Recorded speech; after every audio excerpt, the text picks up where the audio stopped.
Welcome learners.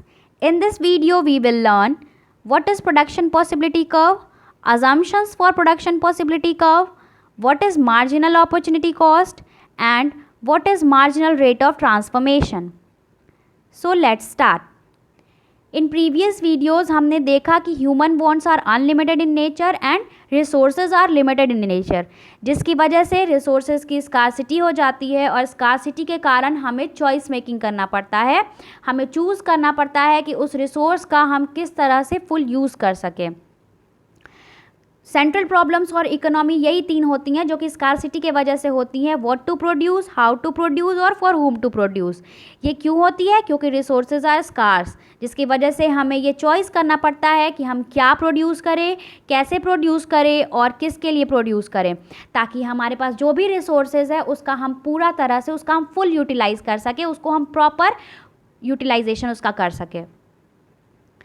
Now production possibility curve, जब हम इन्हीं यूटिलाइजेशन को ग्राफ की मदद से दिखाते हैं, ग्राफ की मदद से ये शो करते हैं कि किसी भी इकोनॉमी में किस किस कम्बिनेशंस में गुड्स को प्रोड्यूस करके रिसोर्सेज का यूज़ किया जा रहा है, तो वो ग्राफ जो होता है वो प्रोडक्शन पॉसिबिलिटी कर्व कहलाता है।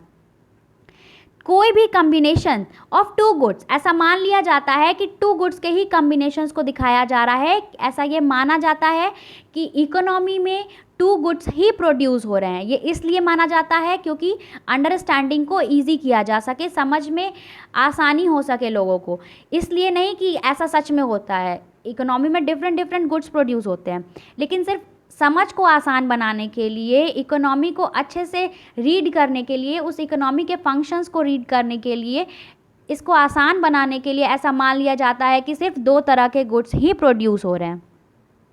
तो उन दो तरह के गुड्स को प्रोड्यूस करने के लिए हम रिसोर्सेज का जिस जिस कम्बिनेशन में जिस जिस तरह से यूज़ करते हैं, उन कॉम्बिनेशंस को जब हम ग्राफ में दिखाते हैं, ग्राफ की मदद से दिखाते हैं, तो उस ग्राफ को हम क्या कहते हैं? Production possibility curve.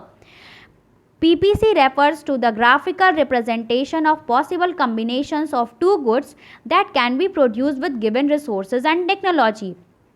किसी भी इकोनॉमी में गिवन रिसोर्सेज और टेक्नोलॉजी के मदद से हम टू गुड्स के डिफरेंट कम्बिनेशंस को जो भी पॉसिबल हो, जो भी प्रोड्यूस कर सकते हैं, उनको जब हम ग्राफ की मदद से दिखाते हैं तो वो क्या होता है? Production possibility curve.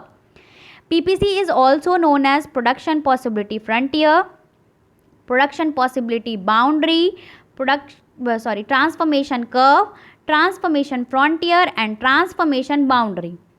PPC के डिफरेंट नाम है जो हमें डिफरेंट जगह पे दिखते हैं, लेकिन सबका मतलब यही होता है कि टू गुड्स के कम्बिनेशंस को ग्राफ की मदद से रिप्रेजेंट करना जब हमारे रिसोर्सेज फिक्स्ड हो और अदर फैक्टर्स कांस्टेंट हो। अजम्पशंस फॉर PPC, अजम्पशंस क्या क्या है? Resources are fixed in nature, जो हमारे पास जो भी गिवन रिसोर्सेज है वो फिक्स्ड हैं, उनको हम अपनी इच्छा से, अपनी विल के अनुसार उसको बढ़ा और घटा नहीं सकते। वो जो भी है हमारे पास स्पेसिफिक है, उसको हमें फुलर यूटिलाइज करना है, अच्छी तरीके से उसका यूज़ करना है ताकि सोसाइटी को मैक्सिमम बेनिफिट हो सके। Other is resources can be transferred from one use to another, resources को हम चेंज नहीं कर सकते बट ट्रांसफ़र कर सकते हैं। रिसोर्सेज को बढ़ा घटा नहीं सकते, लेकिन उसके यूज़ को ट्रांसफ़र कर सकते हैं। जैसे अगर मेरे पास 10 रुपीज़ है, अगर मेरे पास 10 रुपीज़ है तो हम 10 रुपीज़ मेरे पास ही रहेगा। उस 10 रुपीज़ में हम, जैसे मुझे चिप्स भी लेनी है और मुझे चॉकलेट भी लेनी है, तो उस 10 रुपीज़ में हम चेंज कर सकते हैं कि या तो हम चिप्स ना लें या हम चॉकलेट ले लें, या हम दोनों ले लें, या हम चॉकलेट ले चिप्स ना लें। इस तरह से डिफरेंट पॉसिबल कम्बिनेशंस बनाया जा सकता है कि क्या क्या किया जा सकता है उस रिसोर्स का, उसके यूज़ को ट्रांसफ़र किया जा सकता है, लेकिन उसके नेचर को नहीं। उसका जो रेशियो है, उसका जो अमाउंट है वो फिक्स्ड रहेगा। Only two goods can be produce with given resources, और ऐसा ये अज्यूम किया जाता है कि इकोनॉमी में सिर्फ दो तरह के गुड्स ही प्रोड्यूस हो रहे हैं। ये इसलिए अज्यूम किया जाता है कि अंडरस्टैंडिंग को ईजी बनाया जा सके।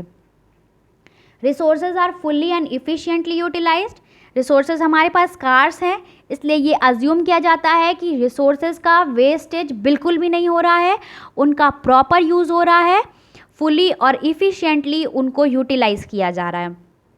और last one is other factors are constant, और जो भी अदर फैक्टर्स हैं जैसे demand, supply, okay, cost, price, ये सारे चीज़ें कांस्टेंट है, इनका इस कॉम्बिनेशंस पे कोई असर नहीं पड़ रहा है।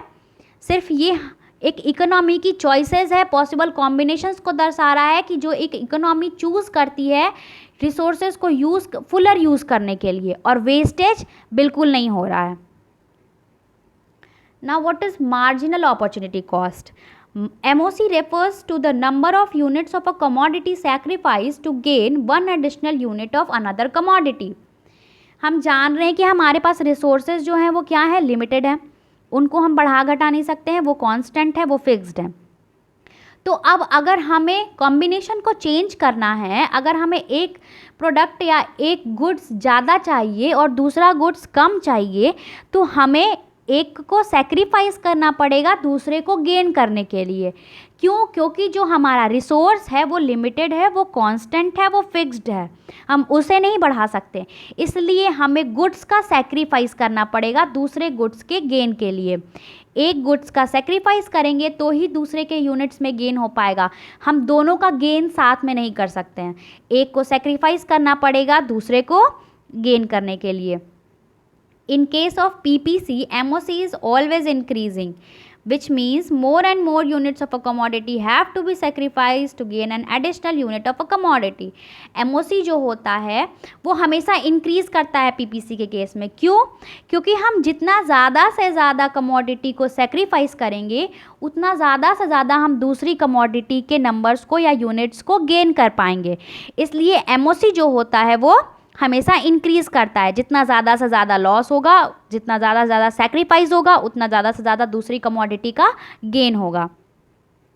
Now marginal rate of transformation. Marginal rate of transformation is the ratio of number of units of a commodity sacrificed to gain an additional unit of another commodity. जब इसी सेक्रीफाइस और गेन को जब हम रेशियो में put करते हैं तो ये MRT कहलाता है। MOC और MRT में बस यही डिफरेंस है कि MOC नंबर्स में होता है और MRT रेशियो में होता है। MOC सिर्फ सब्ट्रैक्ट करके निकाला जा सकता है कि कितना सेक्रीफाइस करने पे कितना गेन हो रहा है, लेकिन जब उसी सेक्रीफाइस और गेन को जब हम रेशियो में रिप्रेजेंट करने लगे तो वो MRT हो जाता है। Now let's understand with this example. In this example यहाँ दिख रहा है कि आउटपुट ऑफ व्हीट हमारा 160 है और 160 से 200, लेकिन जब हमको यहाँ आउटपुट ऑफ कॉटन 300 से 400 पे जाना है तो हमें क्या करना पड़ेगा, हमें व्हीट के आउटपुट को रेड्यूस करना पड़ेगा। जब यहाँ व्हीट का आउटपुट 40 यूनिट से रेड्यूस हो रहा है तब जाके यहाँ कॉटन का आउटपुट 100 यूनिट से इंक्रीज़ हो रहा है। यहाँ हम एक प्रोडक्ट को, एक गुड्स को सेक्रीफाइस कर रहे हैं तभी दूसरे का गेन हो पा रहा है। तो इस केस में अगर हम देखें तो इस केस में MRT अगर निकालनी होगी तो 40/100 यानी कि 4:10 और 2:5 का जो ये रेशियो है, 2 रेशियो में हम व्हीट को सेक्रीफाइस कर रहे हैं तो हम 5 यूनिट ऑफ कॉटन को हम गेन कर रहे हैं। ये जो रेशियो है हमारा ये दर्शाता है कि MRT क्या है। ठीक है, so in this curve we are showing that ये जो कर्व है हमारा, ये हमारा PPC है और ये जो A और B ये कम्बिनेशन बता रहा है, ये पॉइंट्स है PPC पे जो कि कम्बिनेशन बता रहा है कि एक इकोनॉमी क्या क्या किस किस तरह से गुड्स को प्रोड्यूस कर सकती है। वो अगर 200 यूनिट्स ऑफ व्हीट प्रोड्यूस करेगी तो उसके हिसाब से वो 300 यूनिट्स ऑफ कॉटन प्रोड्यूस करेगी, लेकिन जब वो व्हीट का प्रोडक्शन घटा देती है तो उसका कॉटन का प्रोडक्शन इंक्रीज़ हो जाता है।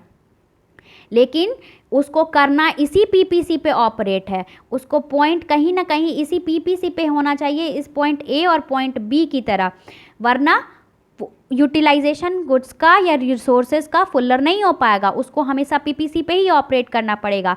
तो जिस तरह से वो वीट का आउटपुट डिक्रीज करेगा, वो कॉटन का आउटपुट इंक्रीज होगा। So this is all, I hope you understand what we learn today. देखा हमने आज की प्रोडक्शन पॉसिबिलिटी कर्व क्या होता है। किसी भी इकोनॉमी में टू गुड्स के कॉम्बिनेशंस को जब प्रोड्यूस किया जाता है तो उसका जो ग्राफिकल रिप्रेजेंटेशन होता है वो पीपीसी कहलाता है। पीपीसी के कुछ अजम्पशंस होते हैं, जैसे वो फिक्स्ड होता है, वो उसमें चेंजेस नहीं किया जा सकता, लेकिन उसके यूज़ में चेंज किया जा सकता है, उसके यूज़ को ट्रांसफ़र किया जा सकता है, एक को ज़्यादा इंपॉर्टेंस और दूसरे को कम इंपॉर्टेंस दिया जा सकता है। हमने देखा कि सिर्फ दो तरह के गुड्स ही इकोनॉमी में प्रोड्यूस होते हैं, ऐसा अज्यूम किया जाता है। फिर रिसोर्सेज का फुलर यूटिलाइजेशन होना चाहिए, और अदर फैक्टर जैसे डिमांड, सप्लाई, इस तरह के जो भी फैक्टर्स हैं वो कांस्टेंट होते हैं, उनमें कोई भी चेंज नहीं हो रहा है, ऐसा अज्यूम किया जा रहा है। मार्जिनल अपॉर्चुनिटी कॉस्ट क्या होता है? एक यूनिट गेन करने के लिए ज़्यादा से ज़्यादा यूनिट को सैक्रिफाइस करना पड़ता है एक सिंगल यूनिट गेन करने के लिए, और एमओसी जो होता है वो पीपीसी के केस में हमेशा बढ़ते रहता है। और जब इसी एमओसी को हम रेशियो के फॉर्म में बताते हैं तो वो मार्जिनल रेट ऑफ ट्रांसफॉर्मेशन हो जाता है। So this is all for today. If you like my video, please like, share and subscribe to my channel. Thank you.